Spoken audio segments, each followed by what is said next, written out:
Vote से जीतेंगे, एक बार लिख लीजिए ना।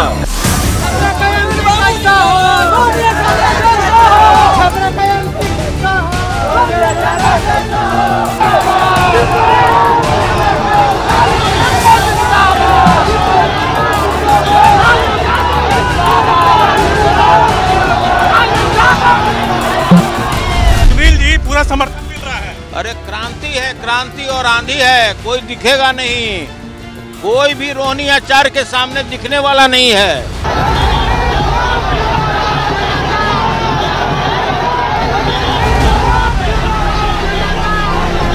अपने पिताजी को मैंने अपनी एक किडनी दी, लेकिन सारण की जनता और बिहार की जनता के लिए मेरा जान निछावर है।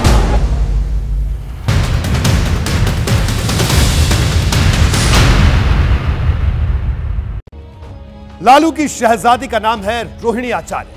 44 साल की रोहिणी पहली बार चुनाव के मैदान में उतर रही हैं और चुनाव लड़ने के लिए वो सिंगापुर से बिहार के सारण पहुंची हैं। रोहिणी सिर्फ बिहार ही नहीं बल्कि देश में चर्चा का विषय बनी हुई है।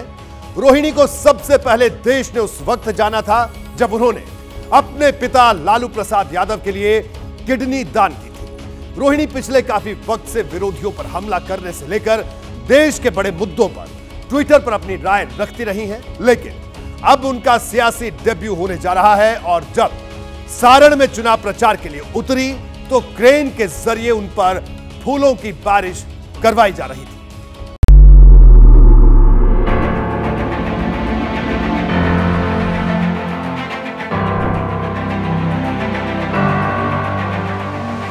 ये सारण की जनता का प्यार है, अपनी बेटी अपनी बहन के लिए। सारण की जमीन पर लालू प्रसाद यादव की बिटिया के लिए शहजादी जैसे ही स्वागत का इंतजाम किया गया था।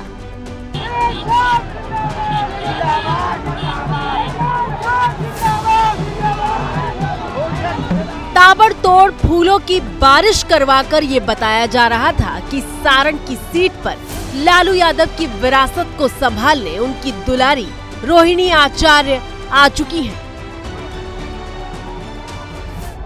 ऐसा प्यार मेरे पिताजी को मिलता था, वही प्यार और आशीर्वाद आज मुझे मिल रहा है। रोहिणी आचार्य सिंगापुर से चुनाव लड़ने के लिए बिहार पहुंची हैं और ये उनके चुनाव प्रचार की पहली तस्वीर है।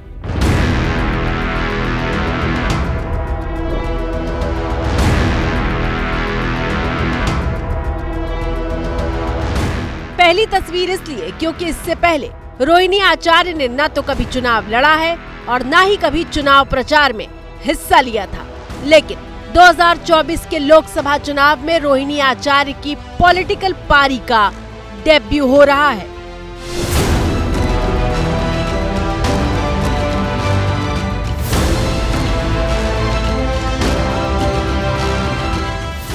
दो अप्रैल यानी मंगलवार को रोहिणी ने अपने जनसंपर्क अभियान की शुरुआत की है, लेकिन चुनाव प्रचार शुरू करने से ठीक एक दिन पहले रोहिणी आचार्य अपने माता पिता और बहन मीसा भारती के साथ हरिहर नाथ मंदिर में माथा टेकने पहुंची थी।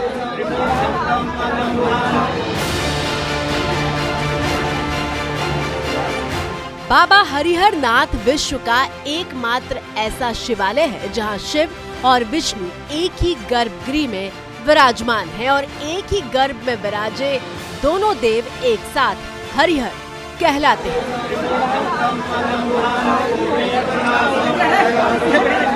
सोमवार को हरिहर धाम में आशीर्वाद लेने के बाद मंगलवार सुबह ये तस्वीर सामने आई।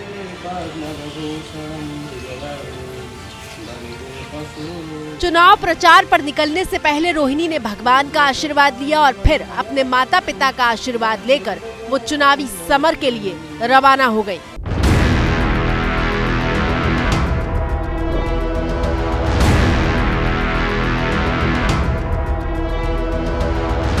अभी हम जा रहे हैं, अभी जा रहे हैं हम अपनी जनता के बीच। कल बाबा हरिहर नाथ का आशीर्वाद मिला, माँ बाप का आशीर्वाद मिला, मेरी सास ससुर सबका आशीर्वाद मिला। अब जा रहे हैं अब हम जनता के बीच, तो फिर आप लोग को वहीं पे मिलेंगे। चलिए आप लोग भी आशीर्वाद दीजिए अपनी बहन बेटी को।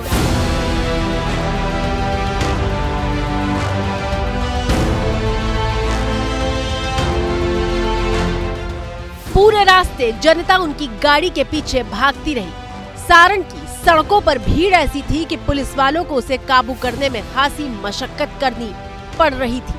2-2 क्रेन लगाकर रोहिणी आचार्य पर फूलों की बारिश करवाने का इंतजाम किया गया था।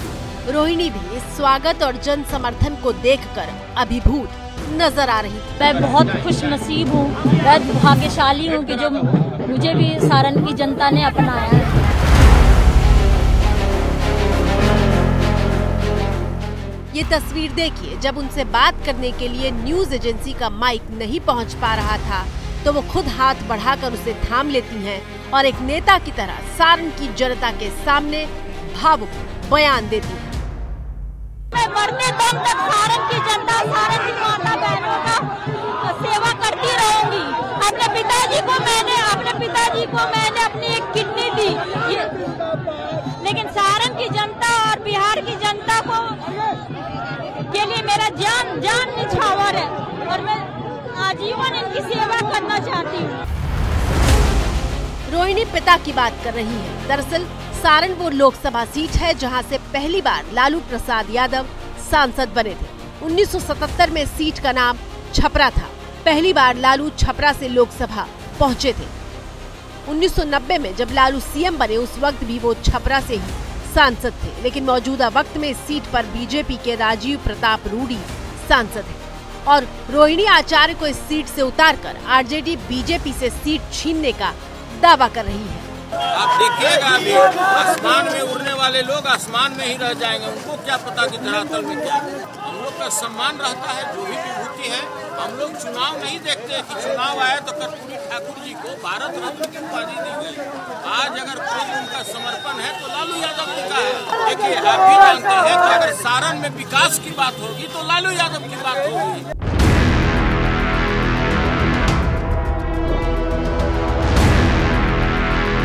लालू जी का परिचय ही है परिवारवाद।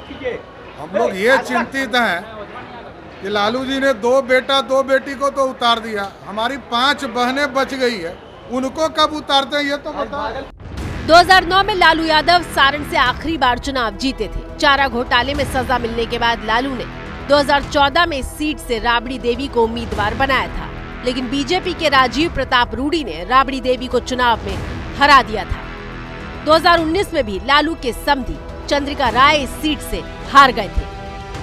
एनडीए का प्रत्याशी हूं, देश के प्रधानमंत्री ने मुझे वहां से मौका दिया है।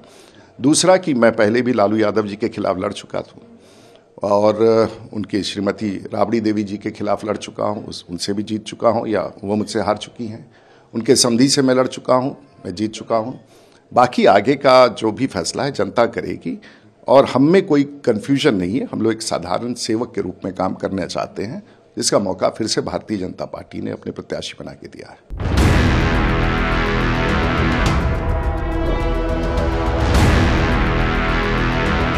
मेरे लिए वो चुनौती नहीं, वो मेरे अभिभावक हैं। मैं उनसे आशीर्वाद मांगती हूँ कि वो अपने इस बेटी को आशीर्वाद दे।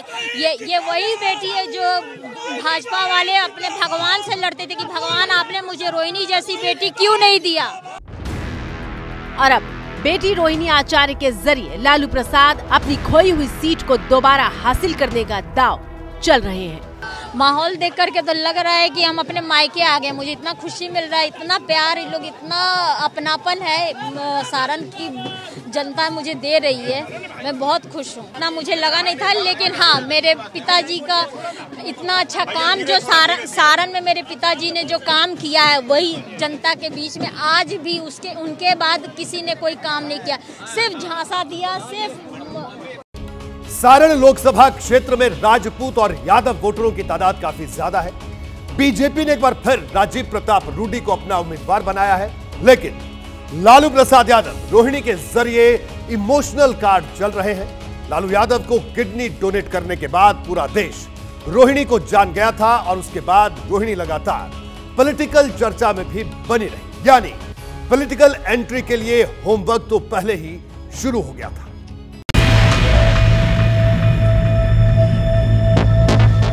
ये तस्वीर सबसे पहले देश के सामने आई थी तो लोग सिर्फ हैरान नहीं हुए थे, बल्कि एक पिता के लिए बेटी के स्नेह को देखकर भावुक हुए थे।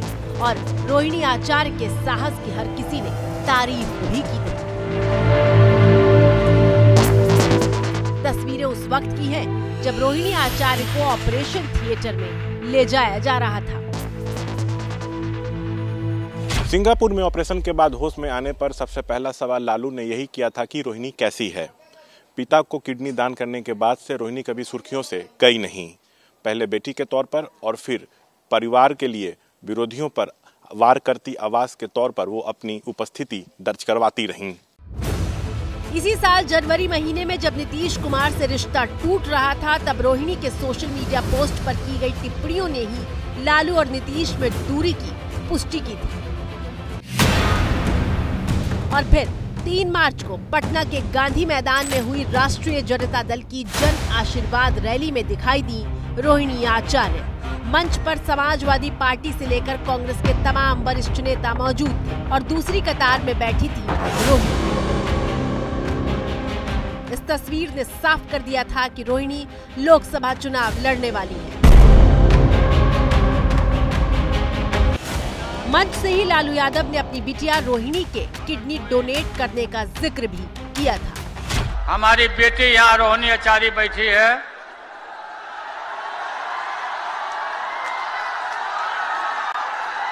अपना किडनी हमको दान दे दी, जीवन दान कर दिया।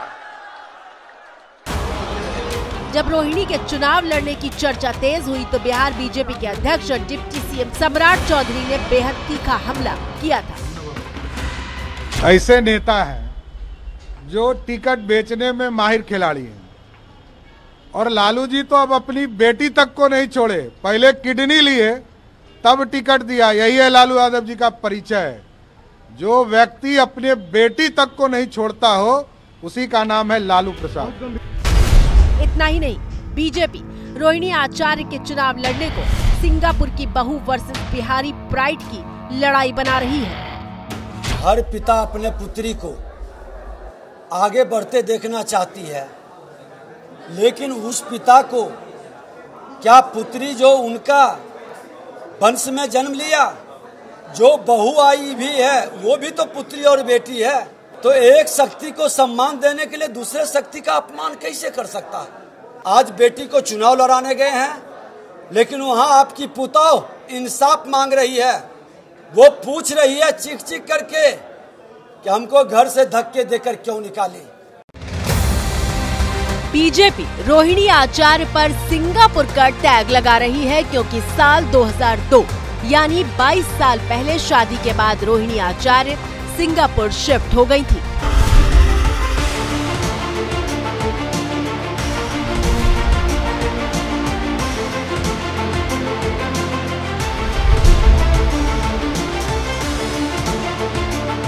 रोहिणी आचार्य लालू यादव के 9 बच्चों में से दूसरी संतान है। लालू यादव की सबसे बड़ी बेटी मीसा भारती है। मीसा के बाद रोहिणी और रोहिणी के बाद लालू यादव की 4 बेटियां हैं। इसके बाद तेजस्वी और तेज प्रताप यादव का जन्म हुआ। 44 साल की रोहिणी का जन्म पटना में हुआ था। हालांकि उनके नाम को लेकर अक्सर लोगों में ये उत्सुकता होती है कि रोहिणी के आगे आचार्य क्यों है।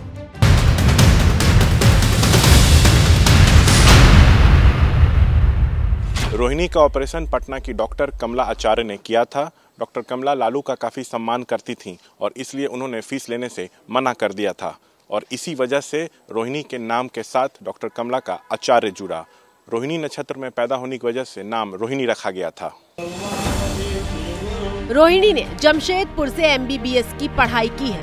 हालांकि MBBS की डिग्री लेने के बाद भी रोहिणी आचार्य ने कभी डॉक्टरी नहीं की। रोहिणी की शादी MBBS की पढ़ाई के दौरान ही हो गई थी और रोहिणी ने अपनी पढ़ाई शादी के बाद पूरी की। 2002 में रोहिणी आचार्य की शादी समरेश सिंह से हुई थी। समरेश सिंह पेशे से सॉफ्टवेयर इंजीनियर हैं। सत्यनारायण प्रभु की कृपा से भगवान की मंगलमयी गुणानुवाद गाथा सत्यनारायण कथा श्रवण करने जा रहे हैं। हालांकि साल 2002 में हुई रोहिणी आचार्य की शादी ने जमकर सुर्खियां बटोरी थी। संतोष सिंह अपनी किताब कितना राज कितना काज में लिखते हैं, लालू यादव की दूसरी बेटी रोहिणी आचार्य की इंजीनियर समरेश सिंह से शादी पटना के पत्रकारों के जहन में अब तक छपी हुई है। पटना हवाई अड्डे से मेहमानों को लाने के लिए शोरूम से नई की नई कारें उठा ली गई थी। सुनने को मिल रहा था कि शोरूम से कार उठाई गई है, लेकिन पता नहीं चल रहा था कि उन्हें कहां रखा गया है। अगली सुबह पटना हवाई अड्डे पर कार की लाइन लगी हुई थी जिस पर लिखा था रोहिणी संग समरेश। किताब के मुताबिक 10 जून 2002 को आउटलुक ने अपने अंक में लिखा था, लालू की दूसरी बेटी की शादी की लिस्ट देखिए। अलग अलग डीलर शोरूम से उठाई गई 45 नई कारें, करीब दर्जन भर दुकानों से लाए गए 100 सोफा सेट, खास शोरूम से करीब 7 लाख रुपए के डिजाइनर कपड़े और 50 किलो ड्राई फ्रूट। पूरे तामझाम और भव्य इंतजाम वाली शादी के बाद रोहिणी आचार्य अपने पति के साथ सिंगापुर चली गई थी, लेकिन 22 साल के बाद वो सिंगापुर से सारण लौट रही हैं। तय है कि रोहिणी अगर चुनाव जीतती हैं तो अब सिंगापुर की पारी को विराम देना होगा और सारण के लिए नया उदाहरण पेश करना होगा।